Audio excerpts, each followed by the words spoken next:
If there is one thing the Democrats are good at, it's a good old hoax, taking fake news and running with it no matter how many times you're fact-checked, and it's proven to be false. Just keep saying it over and over. Because if you repeat the lie enough, eventually people just assume it's the truth. From Town Hall, surprise, surprise, Pelosi is pushing a coronavirus lie, even though it's been debunked by the Democrat media complex. Oh, I love that, the Democrat media complex. Well, listen. I think I'm guilty of accusing these journalists of being Democrats because how often they run defense for them, but a little much on the Democrat media complex thing. Though, I think it's fair to point out, many people keep pushing this lie, the lie that Donald Trump referred to the coronavirus as a hoax. He never did. And PolitiFact, for instance, fact-checked Joe Biden. I believe the Washington Post gave Joe Biden 4 Pinocchios. This was a lie, they said. Yet, of course, why would Nancy Pelosi give up a weapon in the political fight in 2020? She wouldn't. She's going to use it. Town Hall says, House Speaker Nancy Pelosi on Sunday reiterated the blatantly false claim that President Donald Trump said the Wuhan coronavirus is a hoax. Quote, I'm afraid he's going to act on the set basis of what he's acted before. It's a hoax. It's magically going to disappear. And that's why I set up the letter that I did after Easter. Easter gave me time for reflection and prayerfulness about, okay, we don't want to keep harping on what he did wrong because he's failed. He's failed in the testing and the rest, and it's a hoax. It's going to magically disappear. That's not based on science. This isn't magical. This is scientific. According to the speaker, if the president makes decisions based on his earlier false premises, then the American people are in trouble. And his earlier delay and denial caused deaths, she said. Pelosi made the case that decisions should be based on scientific data and not whimsy, magic, hoax allegations and placing blame instead of taking responsibility. She said she decided to send the letter after Easter because it became apparent that Trump was drawing strength from his own view of what his falsehoods were gaining him. And we cannot fight a pandemic, and we cannot open up our economy based on falsehoods. Here's a clip from the RNC Research Twitter account. Nancy Pelosi continually lies, pushes debunked hoax narrative, gets no pushback from George Stephanopoulos. They write, Democrats continually run with this narrative that President Trump said the Wuhan coronavirus was a hoax. But that is completely false. Even the Washington Post gave that 4 Pinocchios when Joe Biden's team used the clip for a campaign ad. Now I want to point something out. Nancy Pelosi is calling Trump a failure. If Donald Trump is a failure, meaning he's like he has a score of 0 out of a potential 10 points, then the Democrats went negative a long time ago because Nancy Pelosi was going against Donald Trump's actions. So if Trump didn't do enough and failed, you were running the other way, dude. You're further out than he is. Could you imagine? Like, this is how I see the Democrats. Nancy Pelosi is like a ball and chain strapped to Trump's ankle, holding him down the entire time, just complaining about everything. Are they getting anything done? No, but she's certainly going on TV, confusing constituents, making it harder for us to understand what's really going on, and then just weighing down the president and then complaining about the fact that you weighed him down. If Trump is slow in his responses, well, maybe it was because you guys impeached him and we were going through that BS trial, wasting our time. And now you want to blame him for the stupid campaign you pulled us through?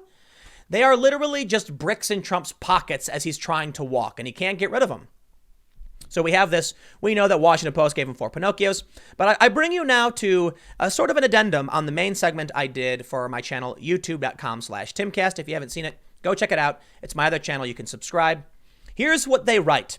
CNN says, last week, the president's re-election campaign released an ad attempting to portray Biden as overly friendly with China, but it included deceptive audio clips and images, including suggesting Gary Locke, the former president of Washington, was a Chinese official. Suggesting, that's an opinion.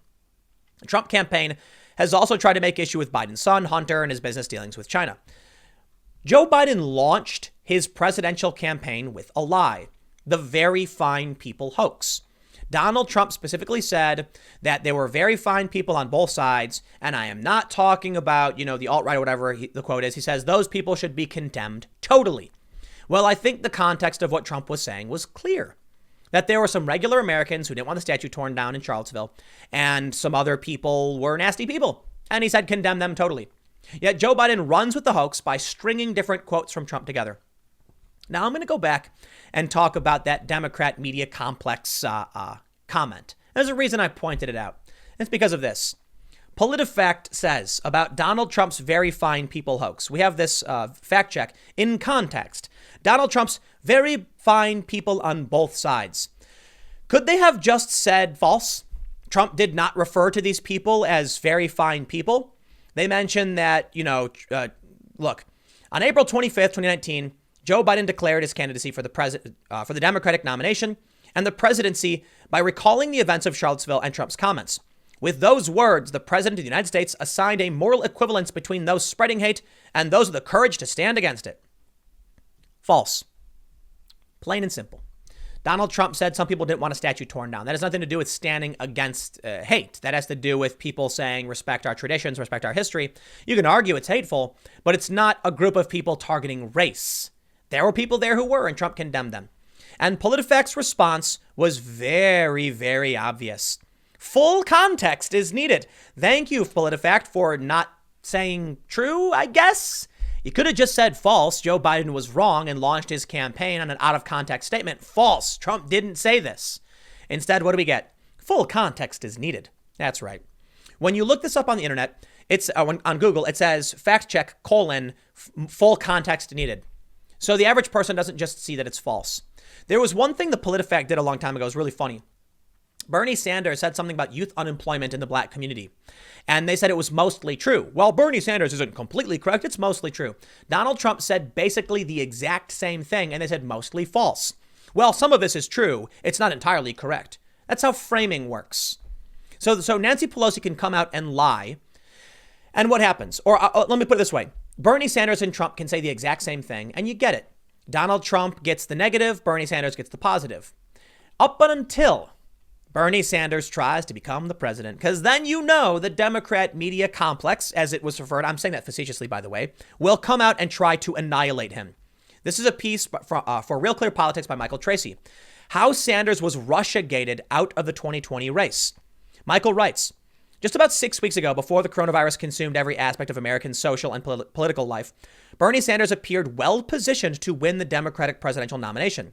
The reason for his campaign's swift demise will be debated for years to come, and they are certainly multifaceted. However, one of those reasons is fairly straightforward, yet has received little attention from his supporters, detractors, and the wider media. He got Russiagated. It happened at a critical juncture. Just as his electoral strength was reaching an apex, rather than fend off this damaging attack, though, Sanders accepted the premise behind it, thus solidifying the attack's potency and arguably sealing his fate.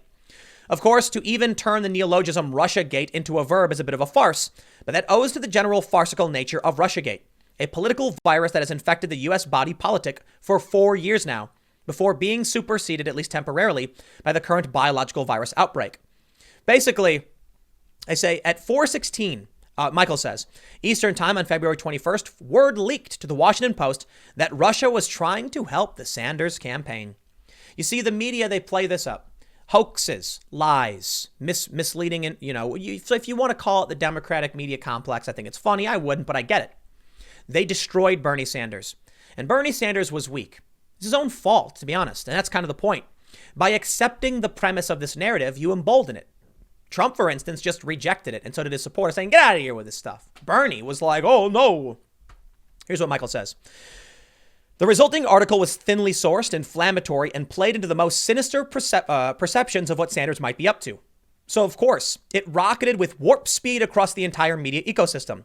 People familiar with the matter were quoted as relaying that U.S. officials had briefed the senator to inform him of Russia's efforts to interfere once again in American democracy, evoking traumatic memories of 2016, at least for anguished liberals, and that he, Bernie, was the alleged beneficiary. Everything about it was straight out of the well-rehearsed 2016-2019 Russiagate playbook. Vague, unverifiable claims, reckless granting of anonymity, credulous media acceptance of a scintillating but empirically flimsy narrative. What did this latest round of so-called Russia interference even purportedly consist of? It was never clarified. And that's by design, because we know past allegations of Russian interference had largely consisted of scattered Facebook posts and Twitter bots that were spuriously linked to the Russian government.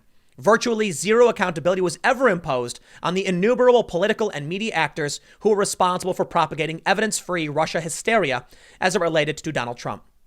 However, So there was very little appetite to apply any real skepticism to these new Bernie-related charges either. You know why Trump won? He rejected the lies. Bernie accepted the lies. Bernie bent over backwards and let the machine do its thing. Now, there's a reason why I highlight the Bernie story. Look at what Nancy Pelosi is saying with her hoaxes. Look at what Joe Biden is saying with their hoaxes. The media, along with these establishment Democrats, just lie all day, every day. And they get away with it. Mostly because people like Bernie aren't calling them out. Because people like Jen Kuger and other progressives are fake and letting the media run amok until it comes for them. Maybe y'all should stop and stand up to the lies from the establishment. I'd like to see it. In the end, rest assured, there will be more lies to come and people will fall for it. We'll see how it plays out in November. I'll leave it there. Next segment will be tomorrow at 10 a.m. Thanks for hanging out. I will see you all then.